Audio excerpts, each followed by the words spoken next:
नमस्कार दोस्तों, स्वागत है आपका A to Z स्टोरीज अद्भुत ऑफिशियल पर।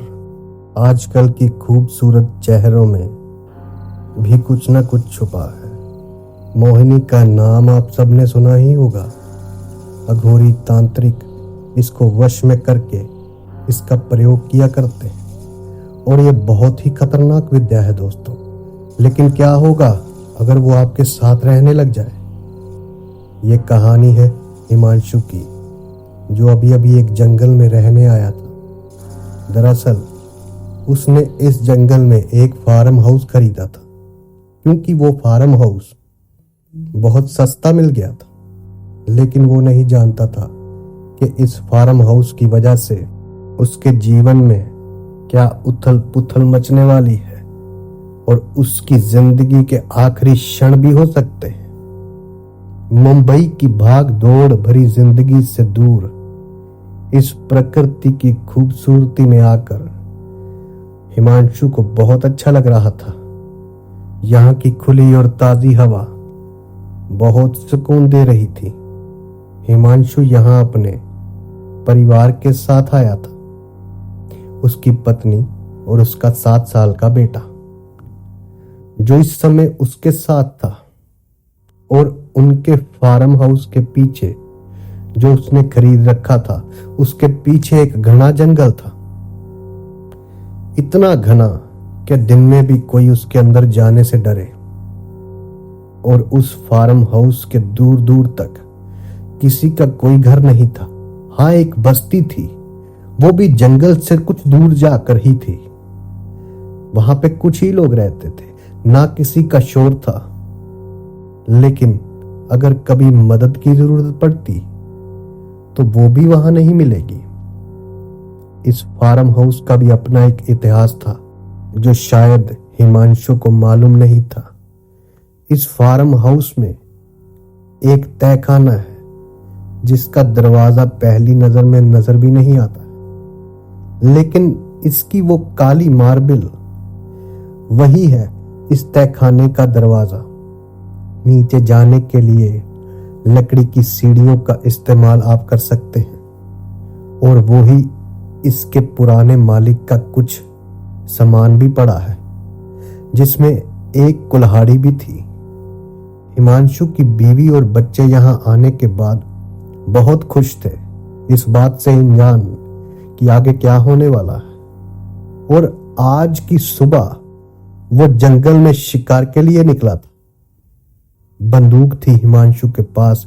जंगल बहुत घना था। वहां दोपहर को भी सूरज की रोशनी नहीं आ रही थी, इतना घना जंगल। पक्षियों की आवाज, गिरगिटों और छोटे प्राणियों के अलावा कुछ और नजर ही नहीं आया। चलते चलते हिमांशु बहुत अंदर तक चला गया। अचानक चारों ओर अंधेरा छाने लगा।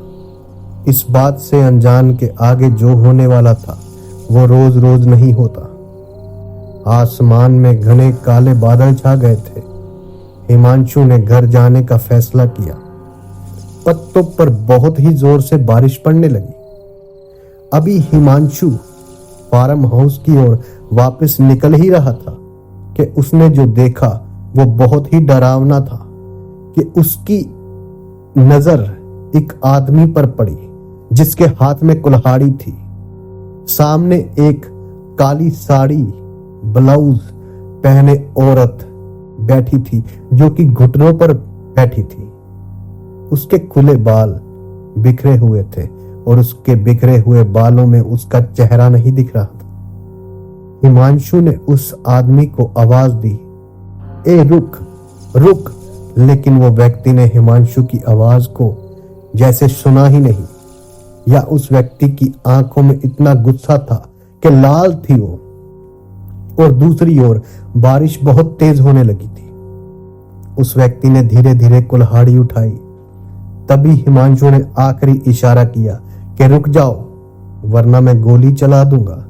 लेकिन शायद उस व्यक्ति को इसकी आवाज सुनाई नहीं दे रही थी, और या शायद वो सुनना ही नहीं चाहता था।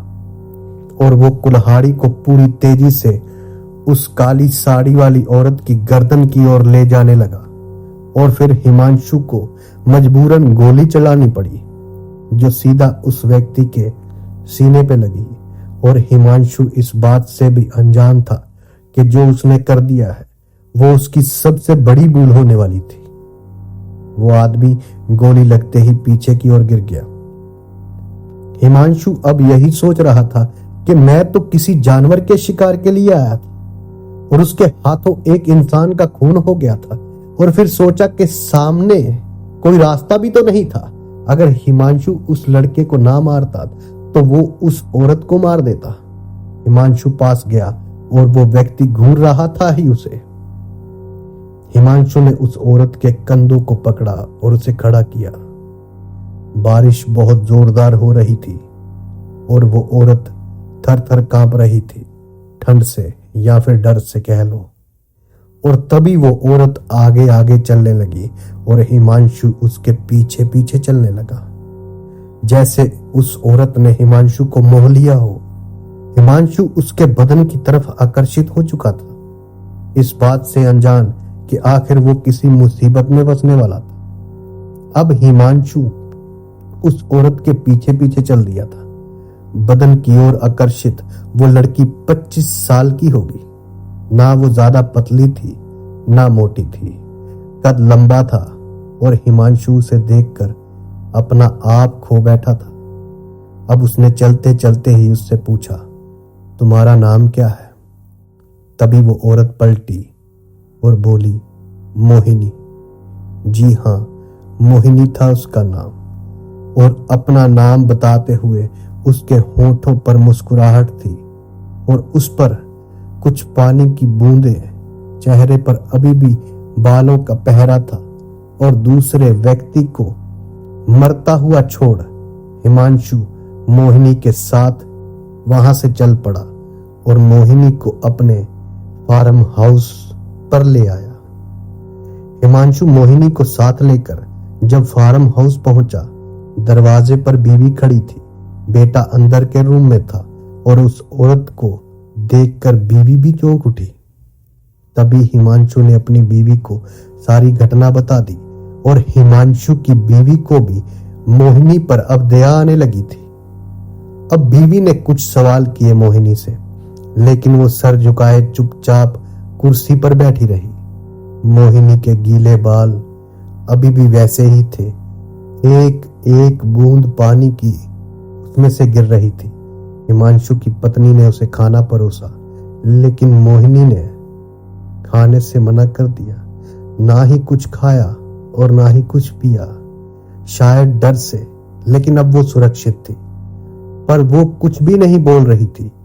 हालांकि उसे बहुत से सवाल पूछना चाहता था वो, कि वो आदमी कौन था, क्या वो उसका पति था, उसे मार क्यों रहा था, ऐसे सवाल। लेकिन हिमांशु को लगा शायद वो अभी भी डर में थी, इसलिए उन्होंने कुछ पूछा नहीं। हिमांशु रात में कुछ पैग लगाने के बाद में ही सोना चाहता था। उसे नहीं मालूम था और ना ही उसकी बीवी को कि मोहिनी क्या खेल रचा रही थी। अब हिमांशु रात में कुछ पैग लगाने लगा। बीवी और बच्चा दूसरे कमरे में सो रहे थे और वो औरत पास वाले कमरे में सो रही थी। तभी हिमांशु हॉल में बैठकर एक एक घूंट करके वाइन पी रहा था और बाहर बहुत तेज बारिश हो रही थी और हिमांशु की नजर के सामने बार बार मोहिनी का वो नशीला बदन आ रहा था, जिसके सामने वाइन भी फीकी लग रही थी। अचानक पीछे से कुछ आवाज आई। जब हिमांशु ने पलट कर देखा तो मोहिनी जिस रूम में उसे ठहराया गया था उसके रूम के दरवाजे पे खड़ी थी, काली साड़ी में, बालों को खुला छोड़कर। तभी एक बिजली कड़कड़ाई और वो धीरे से दोबारा अंदर चली गई और वो भी दरवाजा खुला छोड़कर। और हिमांशु ने वो वाइन का गिलास जो था एक ही घूंट में खाली कर दिया और उसके रूम के अंदर चला गया। मोहिनी अपने बेड पर थी, उसने अपने कपड़े बदल रखे थे। अब वो लाल रंग के ब्लाउज में आ गई थी। तभी वो मुस्कुराकर हिमांशु को देखने लगी। वो दोनों करीब आने लगे थे लेकिन तभी हिमांशु ने दरवाजे की तरफ देखा तो उसकी बीवी वहां खड़ी थी। उसकी आंखों में गुस्सा साफ साफ नजर आ रहा था और वो वहां से चली गई। हिमांशु खुद को संभालते हुए उठा और बीवी के पीछे गया। हिमांशु ने अपनी बीवी को बहुत रोका, लेकिन वो अंदर गई, हाथ में बैग और बच्चे को लेकर कार में बैठकर वहां से चली गई। बाहर अभी भी बारिश हो रही थी। हिमांशु बीवी के जाने के बाद पीछे पलटा तो मोहिनी अभी भी दरवाजे में खड़ी थी। चेहरे पर उसके मुस्कुराहट थी। हिमांशु के दिमाग को मानो उसने अपने वश में कर लिया था। दोबारा से वो उसके दिमाग पर छा गई थी और उसे भूल गया कि उसकी पत्नी चली गई है। और हिमांशु मोहिनी के पीछे पीछे अंदर चला गया। अब दिन रोज रोज गुजरते जा रहे थे। हिमांशु को कुछ भी ख्याल नहीं कि आखिर ये हो क्या रहा है। मोहिनी रोज हिमांशु के लिए खाना बनाती थी, पर वो खुद कभी नहीं खाती थी और ना ही वो कुछ कभी बोलती थी। हमेशा वो काली साड़ी या लाल साड़ी पहनती थी और ज्यादातर हिमांशु और मोहिनी काम करीड़ा में ही लगे रहते थे। और उसके बाद हिमांशु को थकान से गहरी नींद लग जाती थी। कई बार उठने पर मोहिनी उसे आसपास नहीं दिखती तो हिमांशु बेचैन हो जाता और उसे ढूंढता। जैसे ही वो उसे दिखती तो वो उसे बाहों में भर लेता था। उसके चेहरे पर बस मुस्कुराहट रहती थी। एक दिन हिमांशु के मन में ये विचार आया कि मेरे सोने के बाद क्या मोहिनी कहीं जाती होगी क्या? आखिर वो है कौन? कुछ खाती क्यों नहीं? वो आदमी कौन था? हिमांशु वो सोच भी नहीं सकता था जो उसके साथ हो रहा था। उसकी बीवी को भगाने में भी मोहिनी की ही चाल थी। हिमांशु इसी सोच में पड़ा था कि आखिर वो इतनी नशीली क्यों है? क्यों कुछ खाती पीती नहीं? क्यों कुछ बोलती नहीं? वो और औरतों से अलग थी, लेकिन चाहकर भी हिमांशु उससे कुछ सवाल नहीं कर पा रहा था। ऐसा आखिर क्यों रहा? 3 हफ्ते गुजर चुके थे। हिमांशु उसके प्यार में मदहोश हो चुका था। हिमांशु का खुद पर बिल्कुल भी बस नहीं चल रहा था। जैसे वो किसी की गाड़ी के पीछे बैठा हुआ था और गाड़ी की ड्राइविंग सीट पर मोहिनी बैठी हुई थी। हिमांशु को वो जहां चाहे वहीं ले जा रही थी। उसे तो वो सफर अच्छा लग रहा था, उसका साथ अच्छा लग रहा था। लेकिन एक रात किसी ने दरवाजे पर दस्तक दी। हिमांशु ने जब दरवाजा खोला तो सामने 4 लोग खड़े थे। हिमांशु ने पूछा, जी क्या चाहिए? तो उन्होंने कहा, देखिए हम यहाँ जंगल के पास ही उसके पीछे बस्ती में रहते हैं और हमारे वहां से 2 बच्चे गायब हो गए। आपने उनको देखा है क्या? हिमांशु ने कहा, नहीं नहीं, यहाँ कोई नहीं आया। और वो लोग नाराज होकर वहां से चले गए। हिमांशु ने दरवाजा बंद किया और अंदर आया। मोहिनी किचन में थी कि अचानक हिमांशु को बच्चों के रोने की आवाज आने लगी, लेकिन वो आवाज कहां से आ रही थी ये वो समझ नहीं पा रहा था। जैसे ही उसका ध्यान जमीन की ओर गया तो वहां तहखाने का दरवाजा था। आवाज वहीं से आ रही थी। हिमांशु अभी तहखाने का दरवाजा खोलने ही वाला था कि उस पर आकर मोहिनी खड़ी हो गई और उसे देखकर हिमांशु फिर से मदहोश हो गया और वो लोग फिर से काम करीड़ा में लग गए। उस रात को प्राणाय के बाद हिमांशु को फिर से गहरी नींद आ गई, लेकिन अचानक उसकी नींद खुली तो देखा कि मोहिनी उसके पास नहीं थी। किसी जंगली जानवर के घुर्राने की आवाज आ रही थी और साथ में मुंह के चब चब की आवाज, जैसे वो जानवर कुछ खा रहा था। हिमांशु आवाज की तरफ बढ़ने लगा। वही तहखाने से आ रही थी वो आवाज। हिमांशु को कुछ देर पहले की एक घटना याद आई।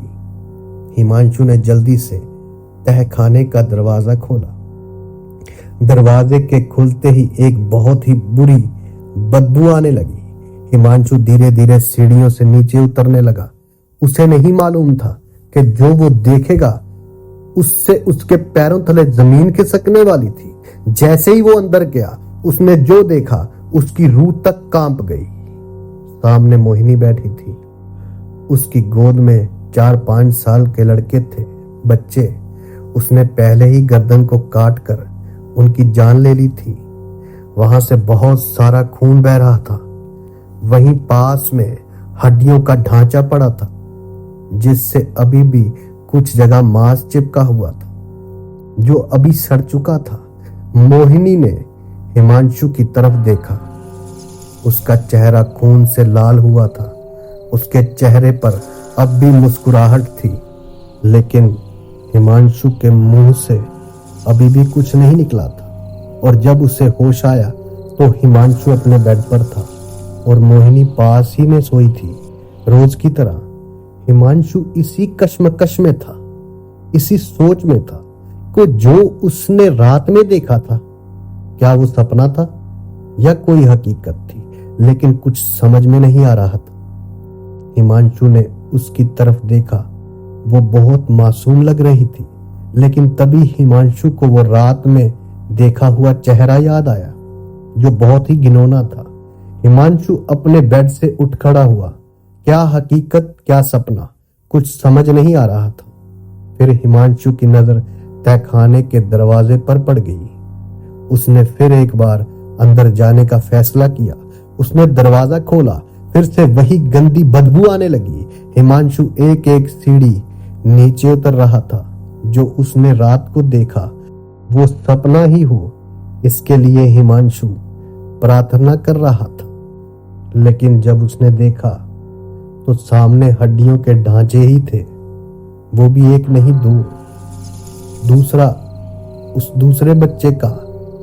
उसको भी खाकर मोहिनी ने हड्डियों का ढांचा बना दिया था। और जैसे ही हिमांशु पलटा, उसने देखा तो कुछ इंच की दूरी पर मोहिनी खड़ी थी और चेहरे पर वही मुस्कुराहट थी। हिमांशु डरकर 2 कदम पीछे हटा, लेकिन अब उसकी वो मुस्कुराहट घिनौनी लग रही थी। हिमांशु को अब उससे घृणा आ रही थी। हिमांशु ने पूछा, कौन है तू? बच्चे खाने वाली चुड़ैल या फिर कोई डायन? हिमांशु चिल्ला चिल्ला कर पूछ रहा था, लेकिन उसके चेहरे पर कोई भाव नहीं था। चेहरे की मुस्कुराहट वैसे ही रखते हुए वो बोली, मोहिनी। तभी हिमांशु को बहुत गुस्सा आ गया। उसके हुस्न का जो नशा था अब उतर चुका था। हिमांशु ने इधर उधर देखा। पास ही में एक कुल्हाड़ी पड़ी थी। हिमांशु ने वो उठाई और मोहिनी के लंबे बालों को पकड़कर खींचते हुए उसे जंगल की ओर ले गया। हिमांशु उसे जंगल के बहुत अंदर ले गया। वो उसके सामने घुटनों पर बैठ गई। उसके बाल बिखर कर चेहरे पर आ गए थे। अचानक चारों ओर अंधेरा छाने लगा। आसमान में काले बादल जमा हुए पड़े थे।